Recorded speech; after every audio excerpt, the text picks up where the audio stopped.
This session we are going to learn once again the same chemical bonding but in the form of problems.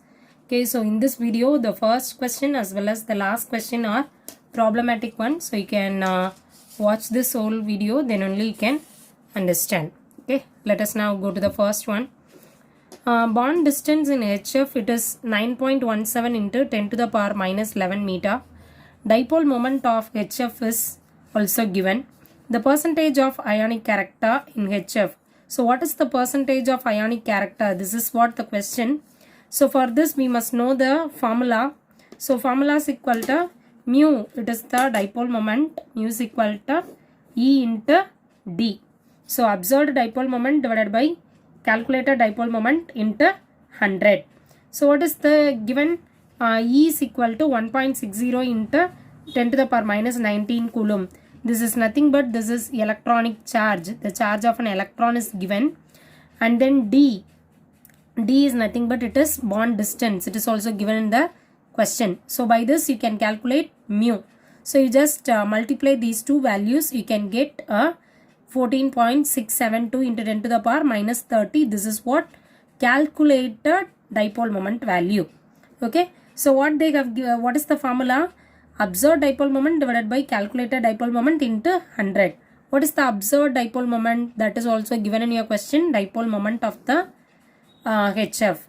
So you just divide this observed value divided by the calculated value. You can get the ionic character, the percentage of ionic character. So these are all the very simple questions. You must remember only the formula. So mu is equal to E into D. What is E? E is electronic charge, D is the distance, bond distance. Once again you have to calculate observed dipole moment divided by the calculated dipole moment into 100. Into 100 means the percentage. If the question is with the percentage of ionic character, then you have to multiply by 100. That's all. So option D is the correct choice, 41.5%. Okay, next question. Among the following chloro compound having the lowest dipole moment. So once again it is also based on the dipole moment. As we know that whenever there is a cis and trans compounds, we must be very careful with the dipole moments of them. Now this is the trans compound, so the dipole moment of them will be 0. What is the question asked? Lowest dipole moment. So in this case you can know that chlorine is an electronegative substance when you compare with carbon or methyl group. So it will be polar in nature, or dipole moment is high. Whereas here it is also opposite to each other, but here there are two different groups, so I cannot consider this.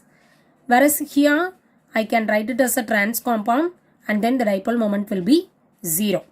Here also once again the same thing. These two chlorine groups, whereas here I have two different groups, so I cannot calculate. So the lowest dipole moment will be for option C, dichloromethane. Okay, next question. Although Cn minus ion and N2 molecule, that is cyanide ion and nitrogen molecule, both of them are isoelectronic. What do you mean by iso? Iso represents the same. So both of them have the same electronic structure. The nitrogen molecule is said to be chemically inert. Why is it so? This is the question they asked. What are the options given? Presence of more number of electrons in bonding molecular orbitals, low bond energy, absence of bond polarity, uneven electron distribution. So actually in nitrogen molecule, both the nitrogen atoms, nitrogen molecule means it contains two nitrogen atoms, isn't it? So both the nitrogen atoms, they have the same electronegativity. So if there is same electronegativity, then there is no polarity at all. So same electronegativity, it represents 0 polarity. Due to this only, they have the less tendency to break away as well as form new ions. So nitrogen is inert. Why is it so? They have the same electronegativity and 0 polarity. Whereas when you compare this with the cyanide molecule, we know that nitrogen is more electronegative when compared with carbon. So they can easily split among themselves into plus and minus. They can easily form a compounds or ions also. So same electronegativity, 0 polarity. These are the key words you must know. Okay, fourth one.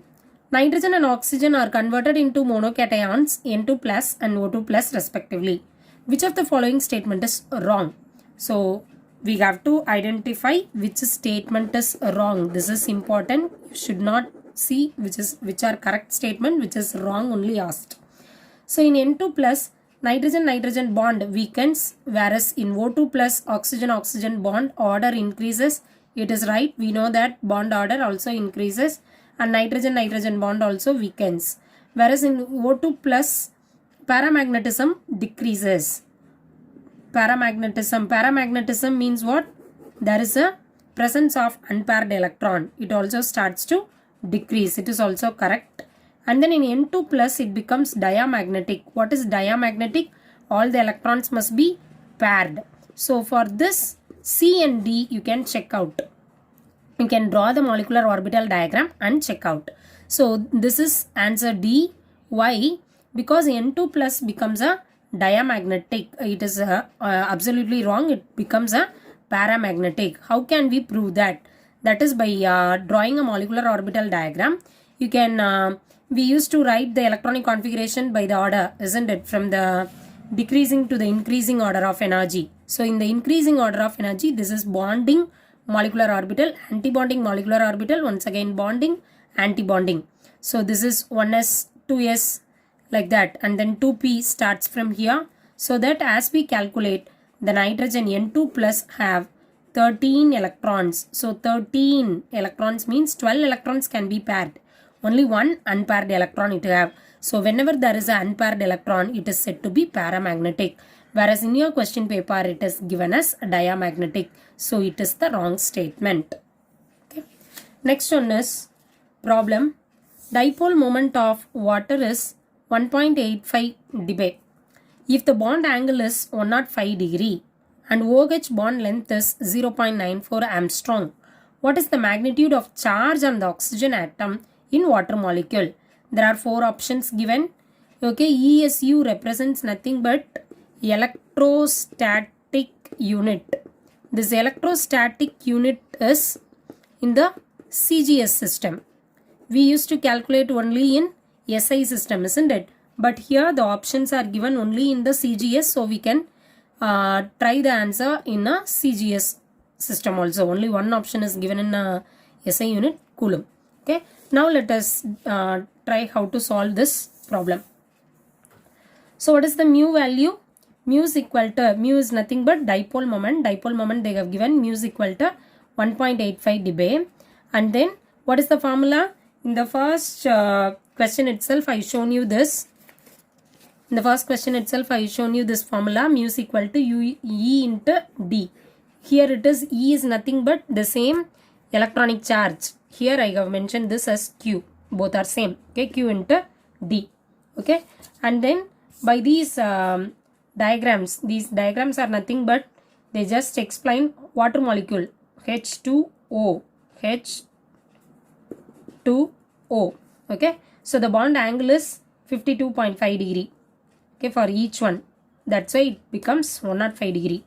And then bond length is 0.94 degree. So these are the two charges. One is minus charge, another one is plus charge. Now we have to calculate the magnitude of charge. Magnitude of charge means what? Q only we have to calculate. Okay. So from this formula we have to calculate Q. So cos 52.5. Why suddenly this 52.5 means you can see that this is the angle, bond angle of that. That's why we can choose this 52.5. Okay, 52.5 D divided by 0.94 degree. 0.94 Armstrong is nothing but it is a bond length. It is given in the question. Okay, and then by cross multiplying these two values, you can calculate the D value. So if the mu value also you know and then D value also you know, you can divide these two things to get the Q. Okay, so Q is equal to mu divided by D. So what is the mu value? It is given in your question 1.85 D divided by what is D value? Just now we have calculated D is equal to 0.52572 Armstrong unit. So if you divide this, you can get the answer as 3.2 into 10 to the power minus 10 ESU. ESU represents electrostatic unit. So option C is the correct answer. Okay. So in chemical bonding lessons chapter, you can expect these kind of problems also. So you can like this and download this for more reference. Daily you can recall whatever you learned from the different topics. Thank you, students.